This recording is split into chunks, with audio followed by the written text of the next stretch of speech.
En el aire, Radio Zipa, emisora del Círculo de Periodistas y Comunicadores Sociales de Antioquia, Colombia, transmitiendo desde el corazón de Medellín, ciudad de la eterna primavera.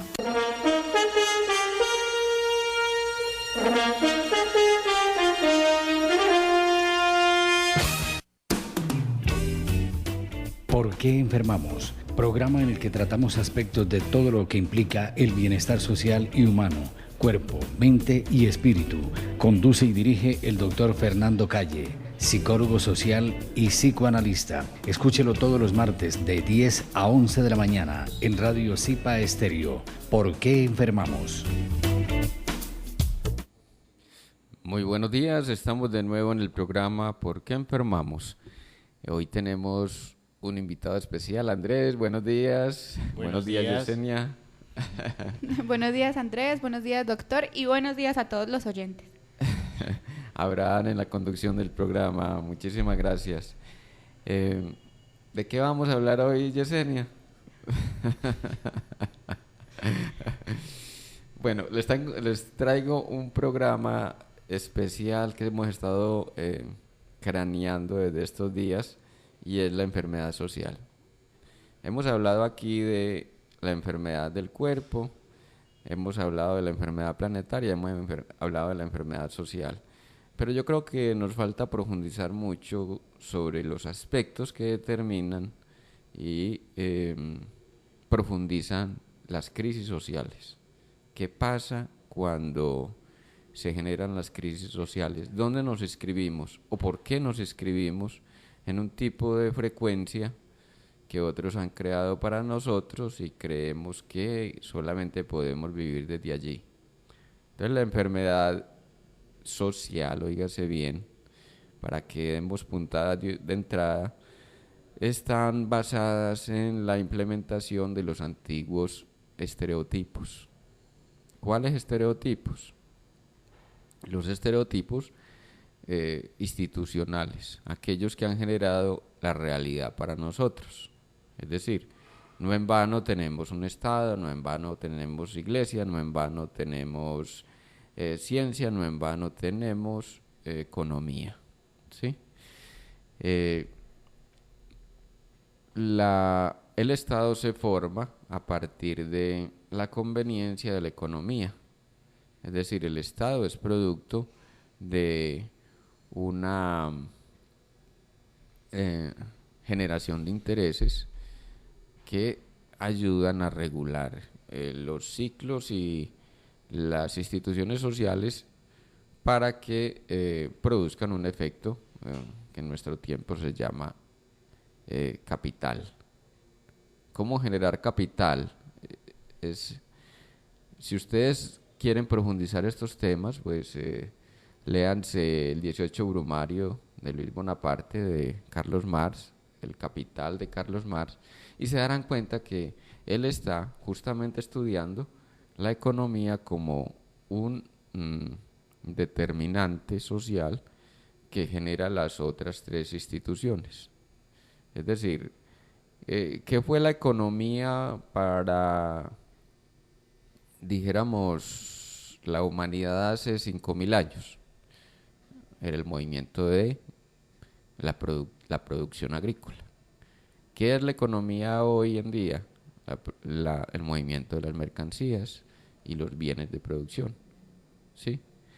Entonces, si yo soy capital fundamental dentro de la economía o el funcionamiento del aparato económico, entonces el capitalismo me trata como mercancía. Yo soy un bien económico potencial para el sistema de producción. Primero fuimos productores, ¿cierto? Ahora somos potenciales consumidores. ¿Para qué le sirve el Estado, la religión y la ciencia a la economía, incluyendo también la política? ¿Para qué le sirve? Para determinar al sujeto y establecer en él una suerte de pensamiento que lo inscriba y lo adapte socialmente, es decir, que lo haga útil al mecanismo o a los mecanismos de la productividad, de la producción. Entonces estamos diciendo de que los 4 paradigmas fundamentales son ciencia, economía, política y religión. La economía utiliza los otros 3, es decir, a la política, a la religión, a través del Estado, a través de las iglesias. La política utiliza al Estado, o a través de la política utiliza al Estado, y en la economía utiliza la ciencia con todo este aparataje que ha montado pues de las academias y las verdades absolutas y las verdades ciertas y las verdades mentiras o mentidas que nos montan como un aparato ideológico que nos gobierna, nos domina y nos controla. Y es que estamos diciendo con esto de que hay 3 tipos de guerreros, ¿cierto? 3 tipos de guerreros. El guerrero del alma, aquel que se bate en duelo solo por descubrir las verdades dentro de sí mismo, aquel que explora su propia realidad interior y se da a la tarea de la búsqueda de aquellos factores que terminan siendo como detractores de sí mismo, que le hacen enemigo de sí mismo, para decirlo en términos más concretos. Lo que nos hace enemigo de nosotros mismos, para que valga el paréntesis, es aquello que nos genera accidentes, nos genera enfermedad física, nos genera enfermedad social, nos genera enfermedad relacional.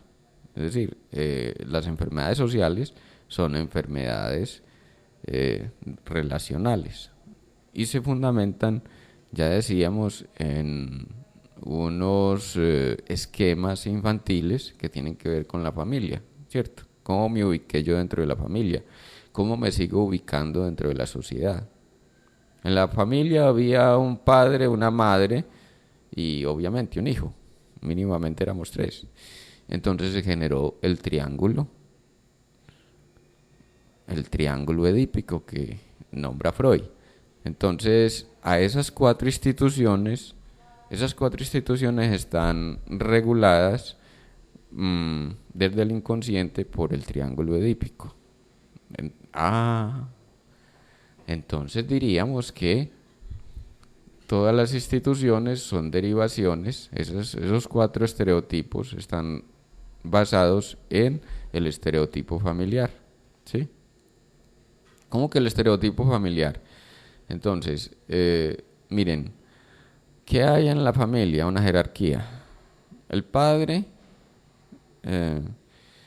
no voy a profundizar mucho en esto, pero tiene una profundidad enorme, y es que tiene que ver con el dominio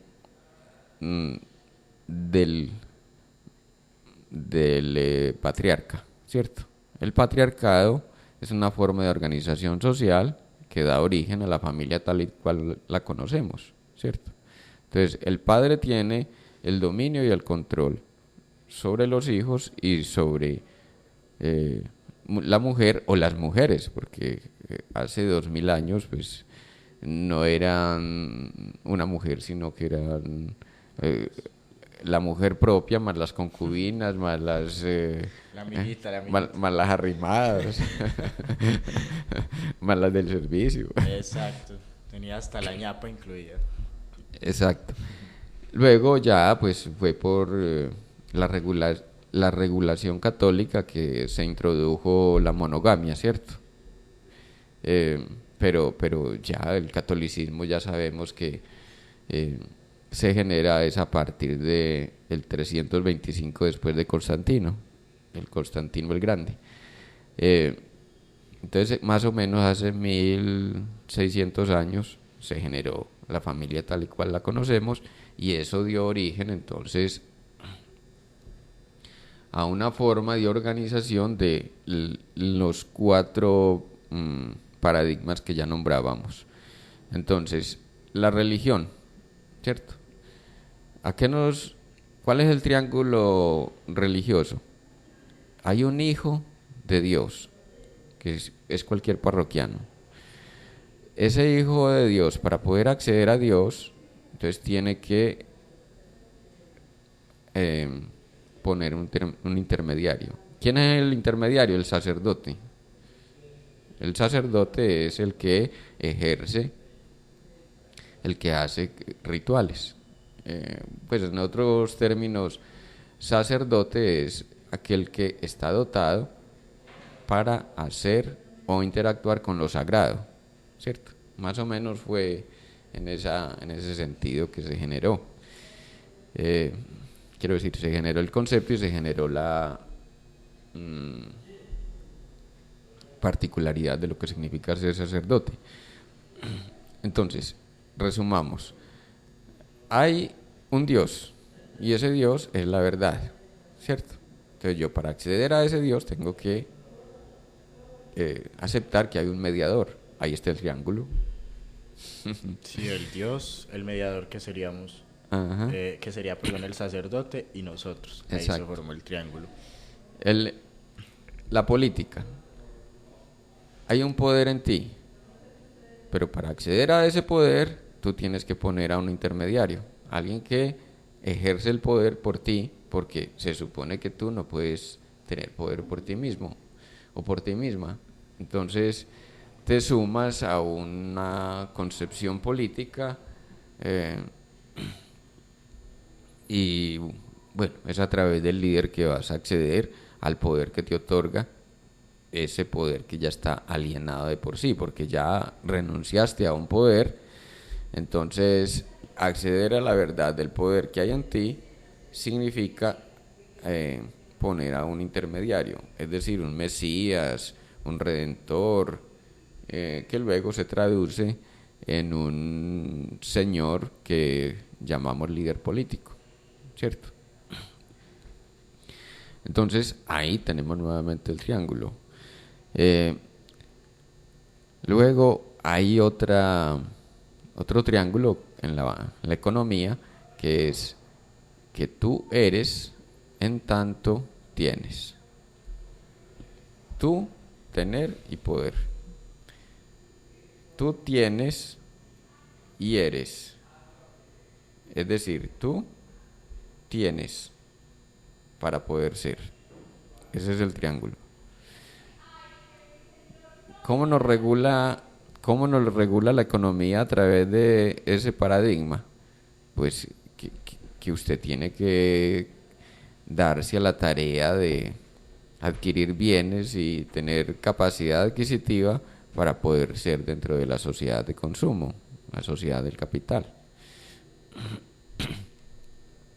Y nos falta el triángulo de nada menos que de la ciencia. La ciencia es derivado de la religión. Una verdad. ¿Quién te ofrece la verdad? Dice que la investigación científica. Esa verdad es absoluta y tiene que ser contrastada, ratificada y confirmada, y tienes que tener una comunidad de creyentes, entre comillas, para poder poner a funcionar esa verdad. Entonces nuevamente volvemos. ¿Hay una verdad en ti? No, pero usted no accede a la verdad por sí mismo. Usted tiene que acceder a la verdad por aquello que dijo Aristóteles. Solamente es verdad, según la ciencia, o solamente será verdad aquello que se pueda confirmar a través de los sentidos. Y los sentidos de la percepción, no la percepción extrasensorial, no la percepción supraconsciente, no, es la percepción que te permiten aquello que, y aquí viene el entronque con el programa anterior, de los 5 sentidos. Se supone que una persona con 5 sentidos entonces es consciente de sí misma, y ya decíamos que son 12 sentidos y esta semana veía que nos faltó por incluir otros dos, que es la telepatía y la teletransportación. Pero entonces finalmente, miren, hablábamos de 14 sentidos sumándole los 2 de hoy y nos dijeron que eran 5. Entonces dice Aristóteles de que solo es verdad aquello que pasa por los sentidos y los sentidos del cuerpo, es decir, aquello que se restringe a nuestro ser material. Luego, la ciencia viene a montarnos el asunto de que solamente es verdad aquello que, volviendo a Aristóteles, aquello que pasa por los sentidos. Los sentidos entonces inventan todo lo que se llama la parafernalia de la filosofía de la investigación, lo que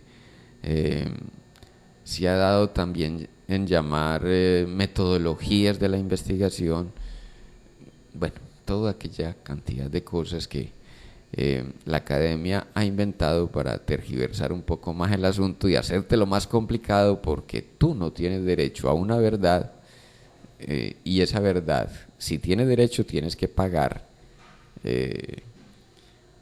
no sé cuántos millones por una carrera universitaria. Si vas a la maestría, entonces tienes que pagar otros 20, 30 millones, y si vas al doctorado, pues ya son 50, 60 millones que tienes que pagar para poder adquirir el título que te haga pontífice de la nueva verdad. Entonces, esto es bellísimo porque nos permite ver la realidad desde arriba. O sea, mirémonos a nosotros ahí en esos 4 paradigmas, ¿cierto? Gobernados por 4 paradigmas que por tener un asiento inconsciente en nuestra personalidad se nos escapan a la interpretación y se nos escapan a la liberación de esos paradigmas, justamente porque se asientan en aquello que consideramos como verdades olvidadas, nuestro inconsciente infantil, nuestra sexualidad infantil y la relación con los padres de la infancia. Como nos olvidamos de todo aquello, entonces, obvio, todo aquello vino a derivar en un sistema de concepción de la realidad donde son otros los que tienen la verdad, son otros los que pueden, son otros los que son capaces, son otras las verdades en las cuales a las cuales debo ajustarme, y ahí nos perdemos o estamos perdidos. La humanidad, en este sentido, decimos que estamos perdidos porque son tantas los absurdos que hemos generado que, miren, una cosa tan brutal. Estoy leyéndome un libro sobre el SIDA y resulta que el asunto del VIH es un invento de un señor Montaner, Viggy Montaner, francés. El VIH, el virus de inmunodeficiencia humana, no existe. Hasta ahora, todas las investigaciones apuntan a que eso fue algo que aquel fulano se inventó para querer explicar el fenómeno del SIDA, pero vamos a ver y resulta de que la inmunodeficiencia es un fenómeno de estrés. Es una manifestación del estrés. Wow, esto sí es algo nuevo para mí, pues no quedo aquí como así, o sea. Cuenta, qué impresión te da. No, pues me deja sorprendido porque siempre hemos conocido que es una enfermedad terminal. Ajá. Y entonces ya prácticamente pues el que tiene SIDA se va a morir. Se supone que se va a morir. Yo creo que ahí entra la parte de lo que tanto nos dice el doctor, de que si llega es porque con la mente lo hemos atraído, por así decirlo, en mis palabras, no textualmente como lo dice el doctor. Entonces mira que esa enfermedad la causa el estrés. Entonces ya uno la tiene, uno no, me voy a morir, ya este es mi final, y ahí es donde llega más rápido, porque se están precipitando las cosas. Les voy a contar algo que me pasó a mí con eso. Años atrás yo presentaba pues varios problemas pues de salud, cosas muy fuertes en el cuerpo, Y entonces, entre los exámenes que me mandaron ese, el del VIH. Y yo me empeliculé y empecé a buscar en internet, empecé a buscar los síntomas y todo eso. Y yo, ay, fue pucha, yo siento esto. Y yo todo empeliculado y yo, ay, ¿será que yo tengo esto? Y yo, pero ¿cómo así? Pues yo no podía entender. Cuando listo, bueno, me hice la prueba, gracias a Dios pues salió negativa y esto. Pero mira que lo que están diciendo ustedes, prácticamente yo ya me estaba creyendo el tener algo que no tenía por lo que vi en internet. ¿Y cuántos exámenes le mandaron? Dos. ¿Y leyó el otro examen a ver qué síntomas daba? No. Podían tener síntomas compartidos. Bueno, ya por ahí. Pero bueno, el caso es que es muy cierto lo que están diciendo de que atraer, pero sí me deja sorprendido saber que un estrés puede desarrollar un SIDA, entre comillas, como estamos hablando aquí. Hay un amigo que se llama Roberto Giraldo, lo tenemos que invitar a este SED, es un hombre de un conocimiento extensísimo, es profesor de la Universidad de Antioquia, ahora trabaja con la Universidad Cooperativa, un hombre de un recorrido impresionante, pues ha vivido en Estados Unidos, en Inglaterra, en Sudáfrica, en Brasil, mejor dicho. El hecho es que el hombre es el que trabaja este tema a profundidad y entonces dice... Se argumentó de que el virus del SIDA existía por factores completamente ajenos a la existencia real del SIDA, del virus, perdón. Y era que en situaciones de inmunodeficiencia, entonces se sustraía pues la muestra de sangre y se hacía el proceso de observación y entonces aparecían, por ejemplo, restos de virus. Entonces, hombre, el resto no significa de que está ahí. De que está ahí. O sea, eso podía ser resto de otra cosa. Es como el cáncer, que el cáncer todo el mundo lo tiene, solo que no a todos se le despierta. Potencialmente todos tenemos cáncer, potencialmente. O somos proclives a desarrollar el cáncer, la inmunodeficiencia también igualmente. Entonces nos decía en una conferencia, nos decía de una manera muy precisa, miren, ¿por qué el SIDA en África le da a las mujeres? Y el porcentaje enorme es en mujeres, ¿cierto? ¿Por qué en Occidente sucede particularmente en hombres y en personas con tendencias homosexuales? Entonces nos decía, lo que pasa es que uno aguantar el fenómeno que significa el rechazo por ser homosexual es un estrés, es un factor de estresor por donde quiera que vas, o sea. Sí, ahí entran muchas cosas porque igual están todos los comentarios negativos de la sociedad, hay familias que no aceptan, hay padres que echan de sus casas pues a las personas con esta tendencia. Entonces, claro, es una vida pues sí, muy difícil, estresante, depresión, cantidades de cosas pueden desarrollarse ahí. Exacto. ¿Qué pasó qué pasa en el África? 100 millones de mujeres son sometidas a la ablución y a la clitoridectomía. Les arrancan el clítoris cuando están apenas bebitas, ¿cierto? Y es la madre, la abuela la que tiene que llevar a cabo el ejercicio de arrancarle el clítoris a las niñas. Y en algunas culturas llegan a coserle la vagina a las mujeres.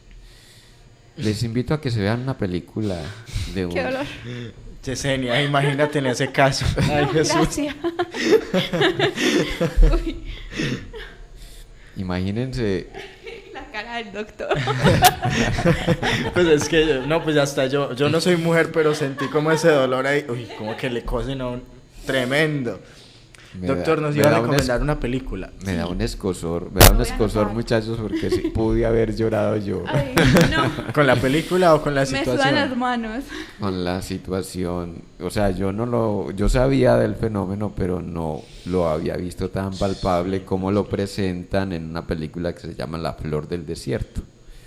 Es una película que, por favor, les invito a que se vean, es de una claridad, pues porque también es entender este fenómeno, cómo se puede convertir una práctica cultural en una práctica inhumana como aquello, ¿no? Yo ya tomé nota de la película. Disculpa, ¿qué? Yo ya tomé nota de la película. Oh, qué bueno. Para los oyentes, La Flor del Desierto. La Flor del Desierto es una monumental, muy bien hecha a propósito, de una monumentalidad, una mujer que le da una altura a el contenido de la película. Es increíble la actuación que tiene esa mujer, pues cómo representa ese papel tan vivo, tan directo, que te pone a vibrar en su frecuencia. Sí. Les contaba esto entonces porque un factor estresor en el África es el factor, entonces miren ustedes, pues, una clitoridectomía me da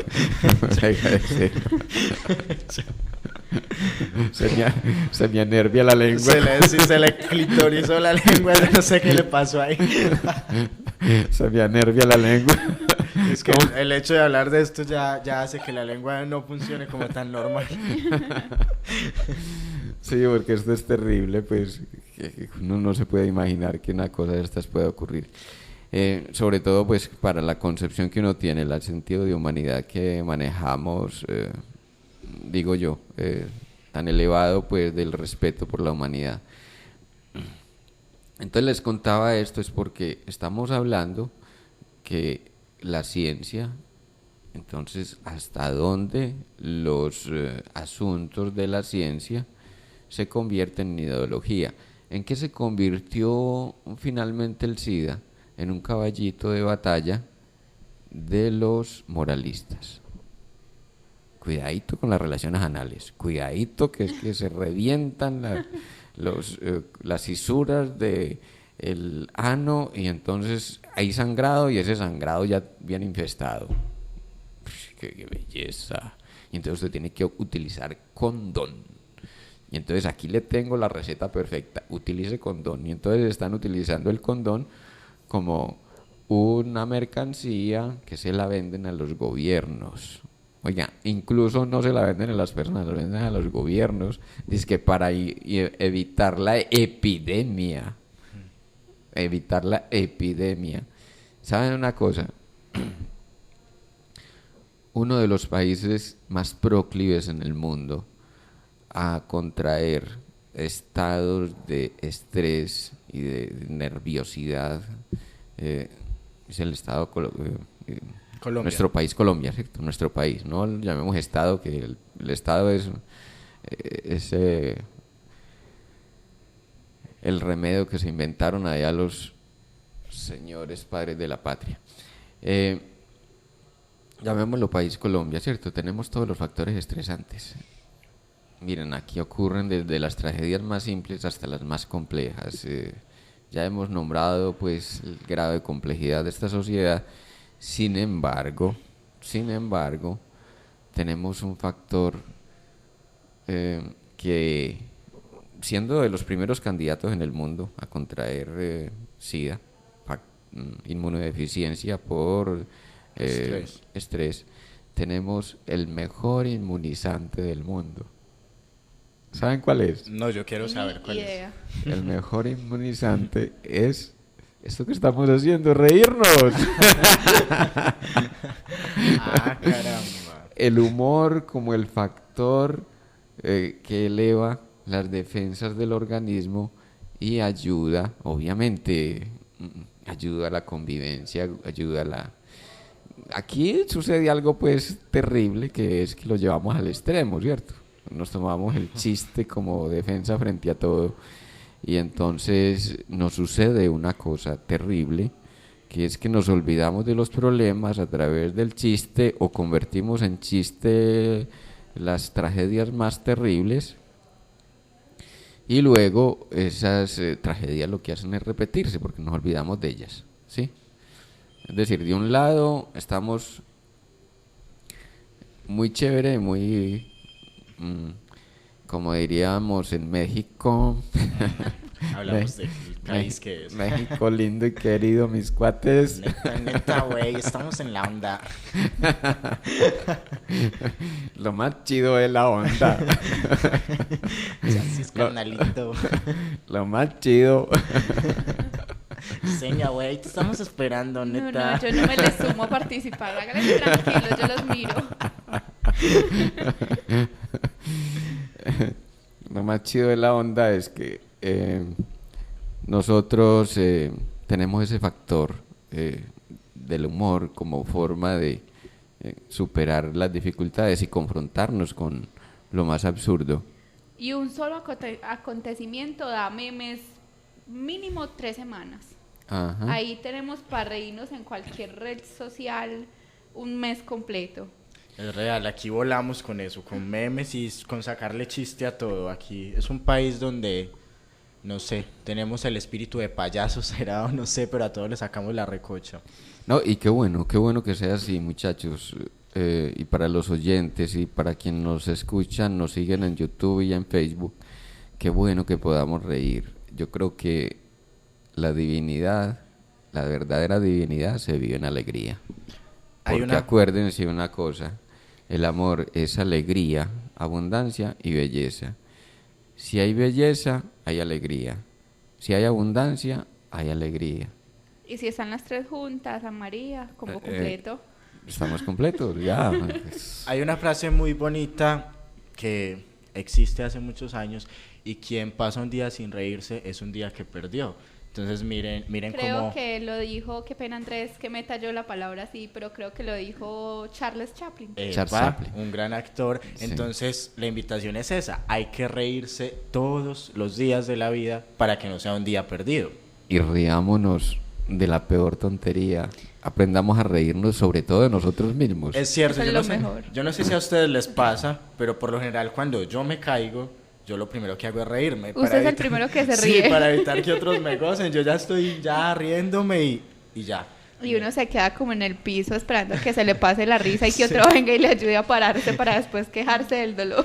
Claro, porque es que si empezamos a lamentarnos por la caída, nos van a gozar. Y entonces ahí sí de pronto va a llegar el sentimiento de rabia, de ofensa, mientras que si nos reímos de nosotros mismos ya compartimos la alegría con otros porque la situación va a causar pues la risa. Claro que sí. Exacto. Hay un ritual que yo promuevo y frecuento y es la máscara.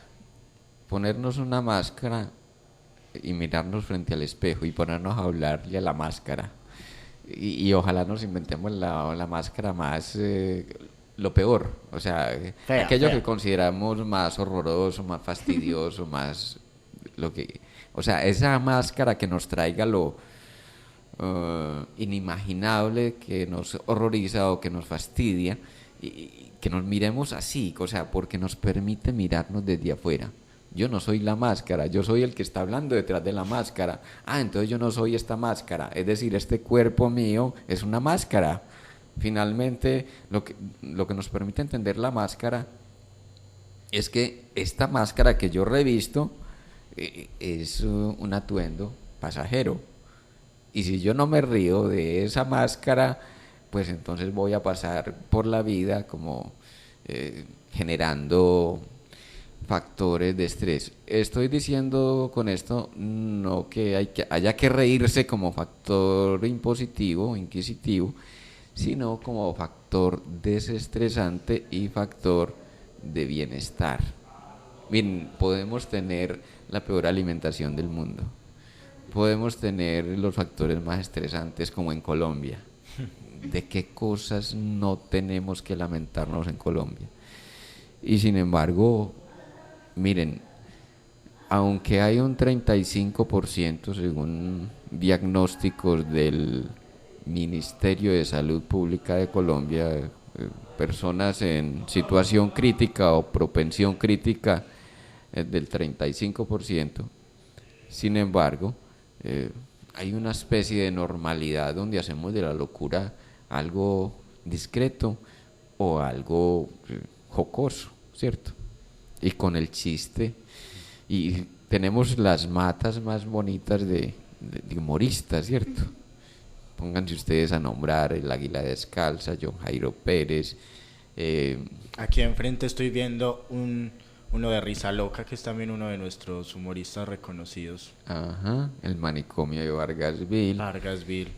Sábado Feliz es un programa de los más exitosos en Colombia. ¿Dónde me deja Suso el Paspi?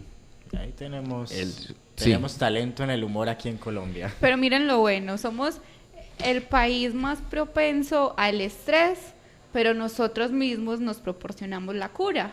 Ahí tenemos ese equilibrio, por así decirlo. Nos estamos fortaleciendo, es real ese aporte de Yesenia. Exacto, sí. Es muy bonito porque... pero ¿qué sería? Y ahí hay una recursividad enorme, ¿cierto? Cuando yo soy capaz de generar humor, entonces me flexibilizo frente a la realidad. Dejo de ser el personaje rígido que va por el mundo creyendo que la realidad tiene que ser a mi manera, a mi antojo, a mi amaño. Entonces decíamos ahora que hay 3 tipos de guerreros, ¿cierto? El guerrero de sí mismo, el que se da cuenta que está sometido por 4 paradigmas fundamentales y que va por la verdad de sí mismo, ¿cierto? Que no sería un paradigma, sino que sería el paradigma de la apertura. Me libero de todos los paradigmas para que aflore lo más granado, lo más exquisito que hay en mí, que es mi chispa divina. ¿No les parece hermosísimo? Sí. Entonces voy por mí mismo, o sea, la presa soy yo.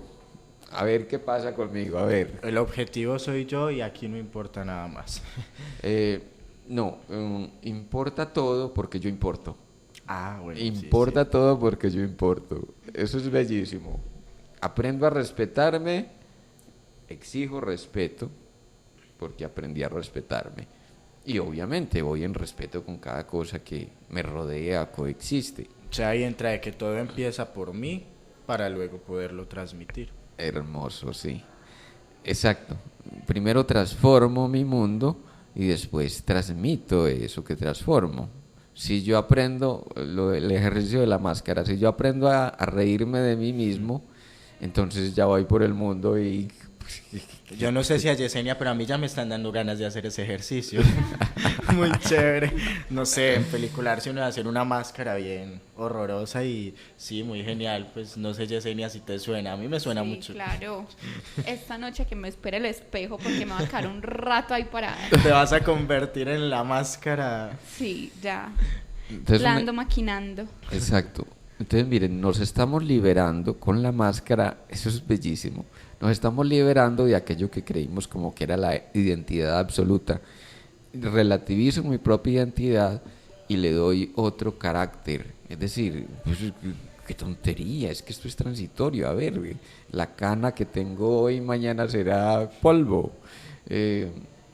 La arruga que tengo hoy es una característica propia porque nunca más tendré esa arruga, sino porque se profundice o porque desaparezca, ¿cierto? Pero eso hace parte de lo que soy en este momento. Según lo entiendo, doctor, es como que todo lo que venga sea un disfrute. Exacto. Y aprender a tomar eso como en flexibilidad. Flexibilidad es que todo fluye, ¿cierto? Como el río, ¿cierto? El río no se detiene a mirar si hay una piedra amarilla o si le pusieron una mampara en el camino, qué sé yo. No se detiene, sino que él busca su cauce. Y si le rompen el cauce, pues por algún motivo le obstruyen el cauce, él busca otra salida, ¿cierto?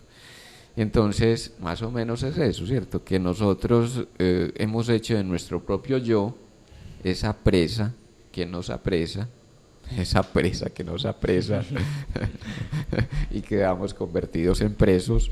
Somos nuestros propios carceleros, por así decirlo. Uy, te voy a dar un abrazo hermoso. Esa, la frase del día, la palabra del día. Ya. Qué belleza, qué belleza. Contundente. No, ya, ella llegó al grano. Es que, ¿qué seríamos sin las mujeres nosotros? No, vea. Entonces, miren, estamos hablando de la enfermedad social. Entonces, ¿qué pasa cuando se produce la enfermedad social? Se produce porque nosotros nos volcamos hacia afuera. En vez de buscarnos y buscar nuestra propia verdad, entonces nos vamos a buscarla en la ciencia, en la economía, en la religión o en la política. En la política busco al líder caudillo, ¿sí? En la religión busco al sacerdote o al pastor. En la ciencia busco al científico que tiene la verdad y tiene el conocimiento verdadero. Y en la economía separé forma de sustancia o forma de esencia, para decirlo de manera más clara. Separé forma de esencia. ¿Qué nos enseñó la economía? A separar la mente de las cosas y a creer que mente y cuerpo están por fuera de consonancia. Y no, soy energía, soy esencia, información, pero también soy sustancia. Ya están conectados. Exacto. ¿Por qué se formó mi cuerpo? Por un efecto maravilloso que fue la conjugación de los genes. ¿Qué son los genes? El 2% son proteínas, el 98% es una computadora biológica. Es una computadora biológica, imagínense ustedes. Busca información aquí, la pone allá. Y es llamativo porque, por ejemplo, usted va dejando la huella por donde quiera que va. Usted deja la huella energética. Podríamos ver a Yesenia pasar el día de ayer y la ubicaríamos con una blusa verde pasando por este pasillo. ¿Sí? ¿Y qué es lo que yo estoy viendo? Estoy viendo la imagen de un pasado. Pero esa imagen es la huella, la imagen virtual que dejó en nosotros y que todavía cohabita, ¿cierto? Todavía cohabita ahí en ese espacio. Una energía que se quedó o que todavía está pasando porque, dijéramos, puedo verla en mi conexión cuántica, pues para decirlo en términos más sencillos. Más sencillo o más complejo, porque ¿qué entendemos de la cuántica? Para que quería decir es, para que lo entendamos en términos más sencillos, cuando hablo de cuántica hablamos de la energía y las huellas de la energía son constantes, es decir, no hay espacio ni hay tiempo para la energía cuántica, ¿cierto? Entonces, en ese sentido soy eterno. Desde lo cuántico soy eterno. Desde la dimensión espacio-tiempo, este programa ya fue. Es temporal. Exacto. Y está pasando en una hora de 10 a 11, ¿cierto? En la dimensión temporal. Pero en la dimensión cuántica, este programa podemos situarlo en 2000 años adelante o 4000 años antes de esta era, ¿cierto? Pongámoslo entonces en términos de lo que significa la relación cuántica. Como somos seres cuánticos, el ADN es una conjugación entre lo cuántico y lo biológico. ¿Pero qué es la biología? Es una creación cuántica. La biología es una dimensión cuántica. Es decir, la energía se ha hecho densidad. ¿Cómo lo logró? A través del ADN, la invención del ADN. ¿Cómo se genera el ADN? A través de la sexualidad. Eso que nos dijeron que era tan malo, tan perverso, tan asqueroso, la sexualidad, resulta ser que es lo que nos da origen. Pues claro, sin ella no estaríamos aquí. Exacto, exacto. Y sin ella no disfrutaríamos la existencia, y sin ella no potenciaríamos lo que pueda venir en adelante. No ibas a decir nada. Ay, yo te vi. No sé, aquí como... Ay. Uno no puede pensar las cosas más de 3 veces, pero a veces sí es bueno pensarlas. Contuviste ese impulso que... Sí, yo como que, bueno, viene. Ya, ok. Entonces decíamos de que nos volcamos hacia afuera y provocamos la problemática colectiva. Entonces, 2 formas del guerrero ordinario. Dijéramos que hay 2 categorías del guerrero, ¿cierto? En términos del guerrero ordinario. El guerrero que se va a hacer batallas contra los demás y cree que tiene que someter y subordinar a los otros porque no hay otra verdad diferente a la que yo quiero pregonar. Yo profeso una verdad y me tienen que escuchar y me tienen que atender y se las impongo a sangre y fuego, ¿cierto? El guerrero sangriento, podríamos llamarlo así, o el guerrero raso, el guerrero guerrerista. O sea, el que está cerrado en lo suyo. Está cerrado en lo suyo. Los dos vienen. Los 2 últimos, o sea, el que no es guerrero de sí mismo, está atravesado por 2 condiciones: la soberbia y la... Ahí se me escapa el otro término. Centrémonos en la soberbia, ¿cierto? La soberbia es creer que yo tengo la verdad y que son los demás los que están equivocados. Y entonces son los demás los que tienen que someterse a mí. Yo no voy a cambiar nada. A mí no me joda, no. Es que o se ajusta o... Ensimismado él. O le vuelo la cabeza. Mire a ver. Tremendo. ¿Cierto? O lo mato. Ay, a través de la proyección de la energía. Sí, ya es muy radical. Son posiciones radicales, ¿cierto? Entonces, decíamos, la soberbia y la... es muy parecido a la petulancia. Qué pena que no recuerde ahorita el otro, pero es que... Pero son como compañeras, pues la soberbia y la que nos falta son como similares, por así decirlo. Exacto. Entonces, el guerrero que se vuelca hacia afuera cree que puede transformar el mundo y acomodarlo a sus condiciones. Los otros son los que están equivocados. Yo voy por el mundo con mi verdad y me llevo por delante al que sea. Entonces decíamos el guerrero guerrerista y otro tipo de guerrero que se convierte en brujo. Y es el brujito ordinario, ¿cierto? El que no quiere profundizar en sí mismo, pero sabe que tiene algún poder por allá escondido, bien sea porque se le dio el conocimiento psicológico de los otros o porque puede proyectar energía. Entonces hay 2 tipos de brujos en este sentido: los brujos que nos someten a través de los medios de desinformación y los brujos que proyectan la energía, aunque hay quienes conjugan los 2 frentes, ¿cierto? Alternan. Y aquí me estoy metiendo en caminos escabrosos porque tenemos que develar también este tipo de... A muchos les molestará y ya siento la energía que me llega. A muchos les dolerá que se digan este tipo de cosas, pero bueno, el hecho es que solo a través de nosotros mismos conquistamos nuestro propio poder, y nuestro propio poder no es para dominar ni someter a nadie. Nuestro poder es para construir el universo propio.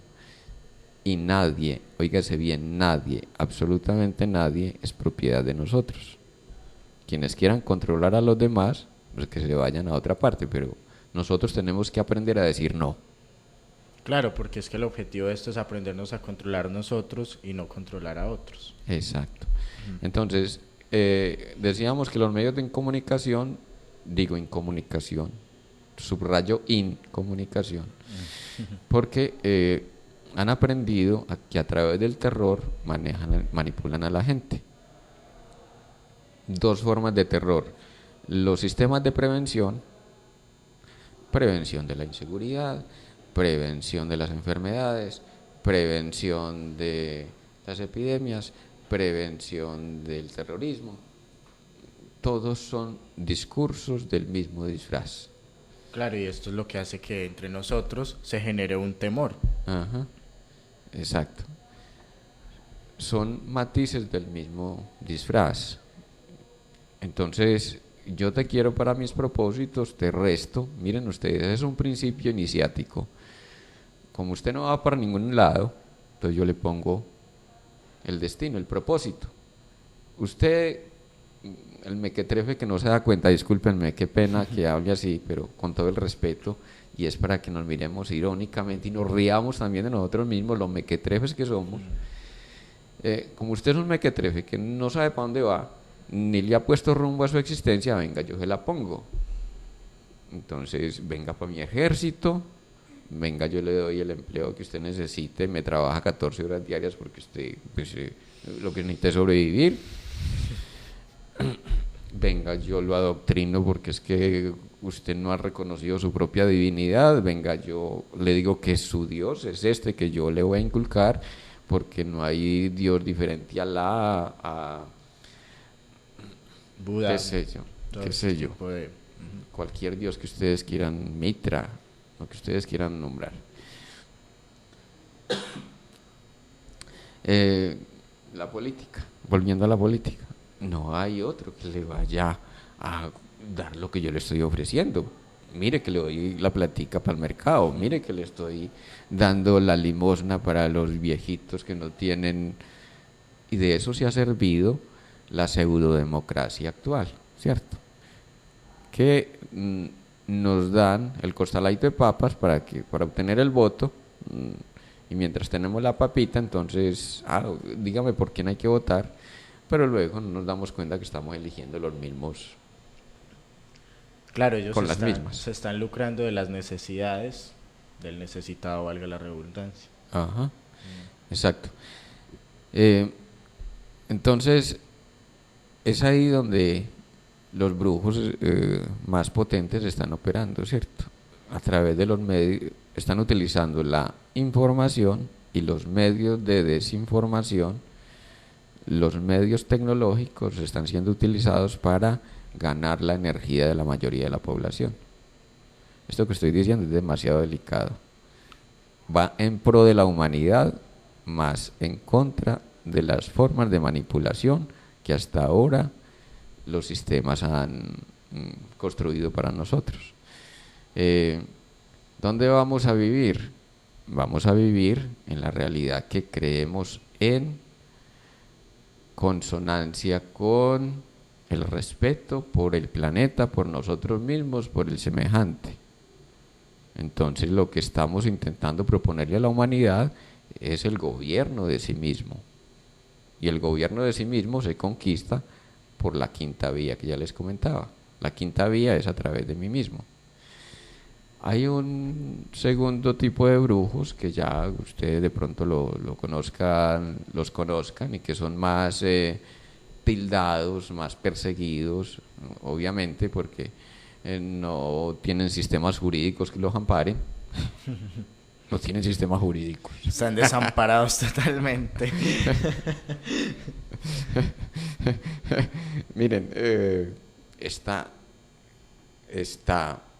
amparado bajo la libre expresión el que yo diga que aquí van a haber 500 muertos hoy. Oiga, la delicadeza de lo que declaro. Digo que van a haber enfermedades, y entonces empieza eso a trabajar en el colectivo, y el colectivo a traer y a modificar mediante su mente las percepciones de la realidad, y llegan incluso a ignorar la realidad De tal manera como lo que ocurrió en Mocoa, el pueblo de Mocoa, ignorando una verdad que ya sabía, todo el pueblo sabía, que estaban construyendo una presa arriba de la ciudad, y una presa sin las condiciones que facilitaran la permanencia de la presa. ¿Qué pasó allí? Se vino la fuerza del agua, se llevó la presa y se arrastró. Bueno, ya saben lo que pasó ahí en toda esa calamidad. Entonces no somos capaces de decir no. Esto es delicado, esto es delicadísimo, porque no somos capaces de decirnos no a nosotros mismos. No somos capaces de decirle no a nuestra forma trágica de ver la realidad. Miren, yo le permito al otro para que el otro me permita a mí. ¿Sí? Es una cosa tontarrona, o sea, para que el otro no me diga que yo no tengo derecho, entonces yo le doy derecho a pasar por encima de mí. Uf, qué absurdo. Fuerte eso.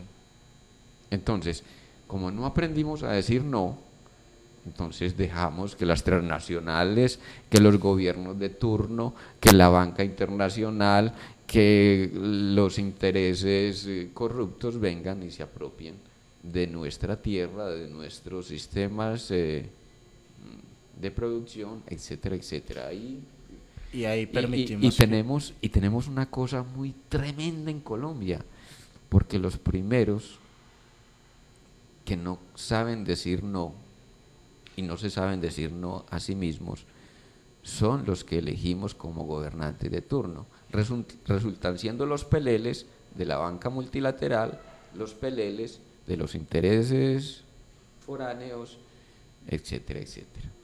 ¿Qué ibas a decir, Andrés? Que ahí permitimos pues estas cosas que tomen el control sobre nosotros. Por ejemplo, a mí me costaba mucho decir no.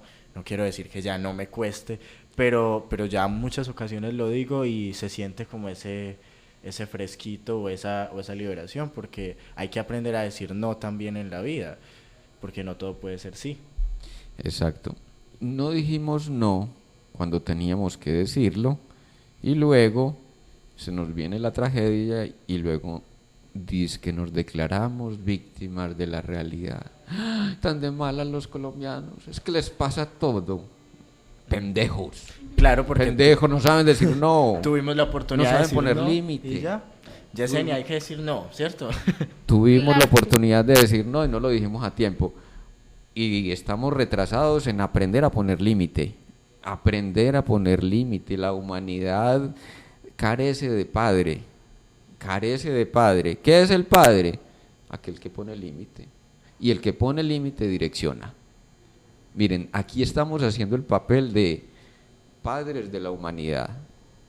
Los verdaderos padres de la humanidad son aquellos que saben poner límite, aquellos que saben poner límite y aquellos que son conscientes y consecuentes con ese límite.